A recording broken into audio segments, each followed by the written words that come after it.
Hello নমস্কার। আজ আমি আপনাদের সঙ্গে দেখাবো ডিমের কারি। ডিমের কারি করতে আমার লাগছে 4টে ডিম। আমি ডিম কটা ভেজে নিয়েছি, নিয়ে এবার আমি কড়াইতে দিয়েছি সম্বার দিয়েছি দারচিনি, গোটা জিরে আর তেজপাতা দিয়ে আমি একটু পেঁয়াজগুলোকে ভেজে নেব, হালকা হালকা করে ভেজে নেব।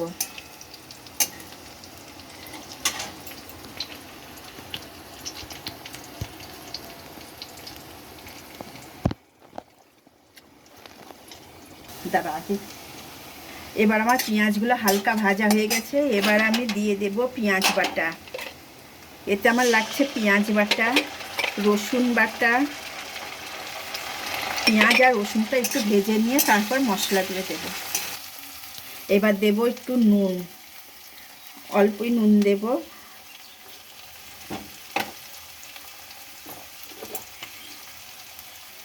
আর দেব হলুদ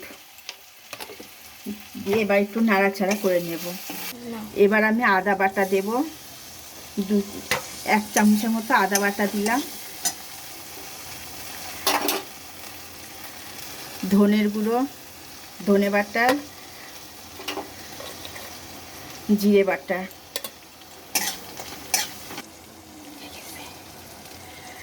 এবার দেব আমি 1 চামচ ঝালের গুঁড়ো, আর একটু দেব কাশ্মীর লঙ্কার গুঁড়ো কালারটা হবার জন্য।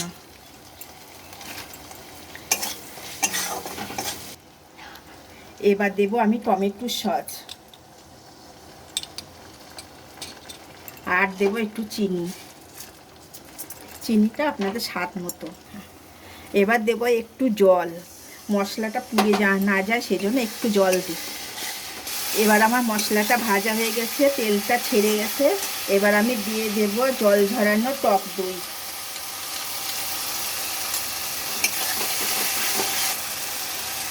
এবার আমার মশলাটা কষানো হয়ে গেছে। এবার আমি জল দিয়ে দেব। এবার এটা আমার হয়ে গেছে কষানো। এবার আমি ডিমগুলোকে ছেড়ে দেব। এবার দেব আমি 2 চামচের মতো গরম মশলা বাটা,